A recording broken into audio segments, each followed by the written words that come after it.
video, I want to walk through 3 things that real estate agents need to do to make sure that they hit their 6-figure income goals by the end of the year. Now, at the time of this recording, there is a lot going on in the real estate industry. Currently, the Fed is trying hard to curb inflation that we're seeing here in the US, and so interest rates are rising. Buyers are seeing a lot of really scary headlines in the news and on social media, and they're feeling a lot of uncertainty about their prospective home purchases. And sellers are feeling like they have totally missed the boat after the end of a crazy seller's market. So all that to say, there's a lot of moving pieces here, and we have to really start thinking about how we are going to put a plan in place to meet and exceed our goals this year. And if you are an agent who is looking at 2022 thinking, this is the year I'm gonna hit 6 figures or 200K or beyond, then we need to make sure that we are doing the right activities starting right now to cause that to come into fruition by the end of the year. Here's what I want to help you avoid. Most real estate agents get to about September and realize that they are way off on their goals, and they may as well just take it easy through the holidays and the end of the year and start back in January. But what that means is if you are holding off until after the holidays, you won't be getting paid until March of 2023. And I really want to help you avoid that. That's not a good look, and that's not what we want to do here. Here's your 3 steps to make sure that we're going to get paid and have a great rest of our year. Number 1, you gotta talk to your lender partner. Chances are you have a lot of home buyers in your world, or you are positioned to help home buyers navigate this crazy market that we're in. If any part of your business is reliant on closing buyer deals, you have to be communicating with your lender as often as you possibly can, because things are changing so rapidly on the financing side of things. If you don't have a lender partner, now is probably a good time to find one, okay?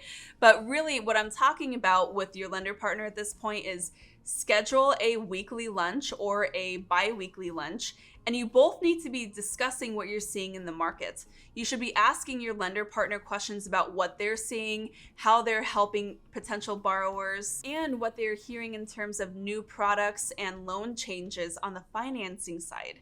This is going to help you be better prepared to answer questions from a place of authority as you are also interacting with the public. With your lender partner, this is also a really great opportunity to start thinking about different activities that you can do together to get more face-to-faces and maybe even drum up a little buzz for both of your businesses. For example, I've been working with my lender partner for a really long time, and we love collaborating on different kinds of campaigns, different kinds of content ideas, and different types of events. Now, while my small but mighty real estate team here in Phoenix has kind of taken a pause from client events over the last couple of years, just with everything going on, we're really excited to get back into it. And so now we're thinking about ways that we can be engaging with our current databases of past clients, current clients, and friends and family, and I need my lender's help to do that. Part of that is because we co-market so often, and part of that is because he's got a lot of value to share. And so why do it alone when you can do it together? Chances are you might be feeling like your pipeline is a little scarce after the frenzied market conditions that we saw earlier this year. And if that's the case, then your second step is to focus on getting more face-to-faces and conversations. As we return to more normal market conditions, and for you newer agents, this might feel a little foreign. If you have been licensed in the last 2 years, which many real estate agents have, you're about to learn some new valuable skills. And those skills are going to be all about selling, overcoming objections, and creating great solutions. The only way that you can do that effectively is by having conversations in the first place. And so in a way, we almost need to get back to basics and make sure that we are having as many face-to-faces and conversations as we can. The reason this is important is because up until now, for the last couple of years, real estate agents more or less have just been in a position to facilitate deals, not find them. In fact, you might have found that you had plenty of clients, but the market was moving so fast that it was hard for any of them to really make a move in those conditions. I remember having a lot of buyers who would have purchased if they had the option to at the time, but there just were no homes on the market. Your challenges are different now because your buyers and sellers are thinking to themselves at this moment, should I be jumping into the market? Is this the time for me to buy or sell? How would that even look for me at this time? Maybe with all that uncertainty, I should just take a pause. Now, that doesn't mean you let them just sit on the sidelines if that's not in their best interest. This means you have to have further conversations with them and help create solutions that will get them back on track to achieving their goals. That's why they're hiring a professional like you. But again, we can't even begin embarking on that journey unless we're getting face-to-faces. Every single day, you should be stacking your calendar after your prospecting hours in the morning, of course, with networking events, broker opens, putting yourself in as many opportunities to interact with real estate agents in your area and new people who you haven't met yet, and of course, people who you already know, like, and trust, like people in your database. The way I used to do this as a newer agent was I signed up for a ton of networking events and like female entrepreneur groups. This is something that is in abundance in my area, and I really took advantage of it. But you can also be looking at mommy and me groups. You can be looking at other charity initiatives.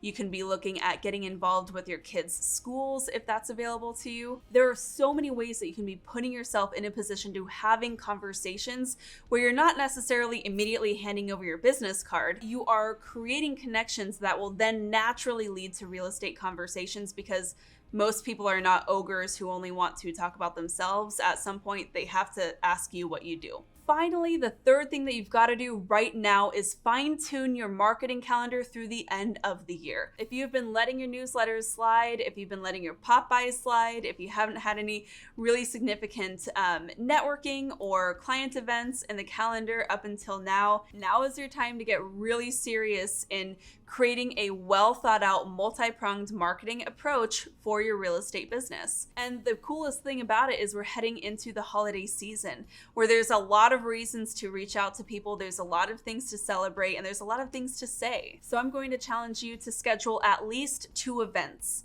Maybe you schedule a client event with all of your past clients from the last year or the last 3 years or forever. Then maybe you also create 1, 2, or 3 little happy hour networking events where you get together with 5 or 10 different individuals at a time, and you are taking that opportunity to again get more face-to-faces, really have conversations, and see how you can serve those in your community. Everybody in your database should be hearing from you at least once from now to the end of the year. And anybody who has purchased a home in the last 12 to 18 months should be getting some pretty good information from you in terms of their home's value, and basically just checking in on them as we close out a new year to make sure that they are all good and that things are going well in their world. Now, if you need a little bit of accountability with this 3-step approach, remember, we're talking with our lender, number 1. You are setting face-to-faces and conversations, number 2. By the way, if you're looking for some key metrics here,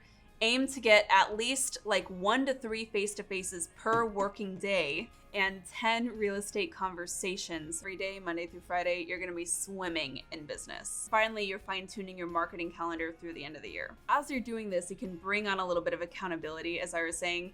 Again, your lender partner can be a partner with you in this. You can even plan a business planning meeting with them through the end of the year to come up with this whole plan together and make sure to keep each other accountable. Or you can always find other agents in your office to bring in as an accountability partner as well. And if you feel like you're flailing and things have gone totally awry and you definitely need a little bit more support, know that I am always in your corner and here to help support you as well. So if you are looking towards the end of the year and you're thinking you want to do some really big work, then I'd love to invite you to book a call for the Market Authority Academy, where I am coaching real estate agents on how to create their most scalable and sustainable business possible so they get paid every month working with their favorite clients. If you're into that kind of thing, all the details to move forward with that are in the caption below. If you loved this video, do me a solid, hit subscribe and hit that little bell notification icon to be notified every time I'm dropping new videos just like this. And just a hint, pretty soon in the next couple of weeks, I'm going to be dropping my database marketing calendar